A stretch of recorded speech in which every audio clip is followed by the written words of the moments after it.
प्रिय साथियों, इस दिव्य और पावन वीडियो की शुरुआत करने से पहले हम एक विनम्र प्रार्थना अर्पित करते हैं आदि शक्ति मां सिद्धिदात्री के श्री चरणों में। हे मां सिद्धिदात्री, जो भी इस वीडियो को श्रद्धा भाव से देखे उसके जीवन में कभी धन, सुख और शांति की कमी ना हो।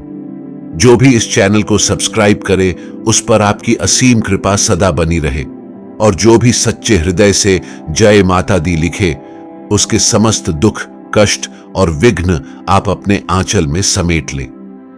मां, आज हम उस परम शक्ति का स्मरण करने जा रहे हैं जिन्होंने स्वयं भगवान शिव को भी सिद्धियां प्रदान की और अपने भक्तों को वह अलौकिक सामर्थ्य दी जिससे असंभव भी संभव हो सका।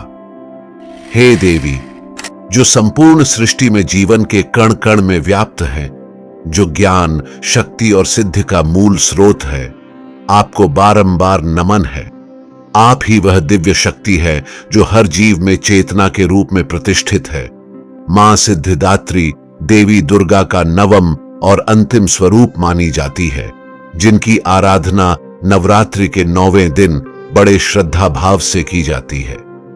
यह वह शक्ति है जो साधक को गहन साधना और श्रद्धा से भर देती है और उसे जीवन की समस्त सिद्धियां प्रदान करने में सक्षम होती है।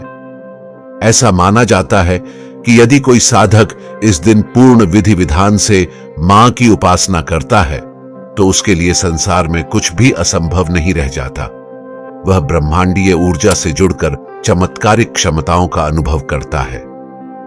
मां का स्वरूप अत्यंत तेजस्वी होता है।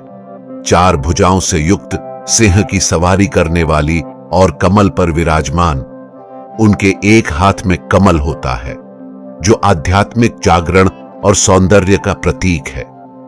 हर व्यक्ति का कर्तव्य बनता है कि वह इस अनंत शक्ति की उपासना करे, जिससे उसका जीवन दिव्यता की ओर अग्रसर हो। मां सिद्धिदात्री की कृपा से व्यक्ति न केवल सांसारिक सुखों का अनुभव करता है, बल्कि मोक्ष रूपी अंतिम लक्ष्य को भी प्राप्त कर सकता है। देवी दुर्गा के अन्य 8 स्वरूपों की पूजा के पश्चात नवमी तिथि पर इनकी आराधना की जाती है, जो साधक को लौकिक और आध्यात्मिक दोनों प्रकार की इच्छाओं की पूर्ति प्रदान करती है। देवी पुराण में वर्णित कथा के अनुसार भगवान शिव ने जब अत्यंत कठिन तपस्या की, तब मां सिद्धिदात्री उनकी भक्ति से प्रसन्न होकर उन्हें 8 महान सिद्धियां प्रदान की। इसी कृपा के परिणाम स्वरूप शिव का आधा शरीर देवी रूप में परिणत हो गया और वे अर्धनारीश्वर के रूप में विश्व में पूजे जाने लगे। शिव का यह रूप दर्शाता है कि स्त्री और पुरुष ऊर्जा का संतुलन ही सृष्टि की वास्तविक शक्ति है। एक समय था जब पृथ्वी पर राक्षसी शक्तियां बढ़ गई थीं। ऋषियों और धर्मपरायण लोगों का जीवन दूभर हो गया था।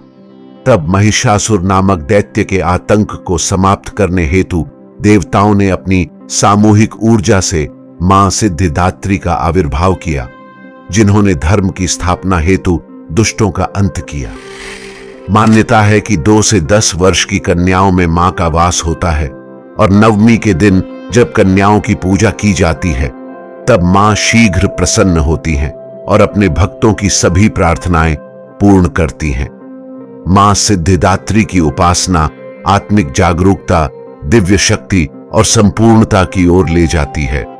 यह केवल एक पूजा नहीं, बल्कि आत्मा को ब्रह्मांड से जोड़ने का सेतु है।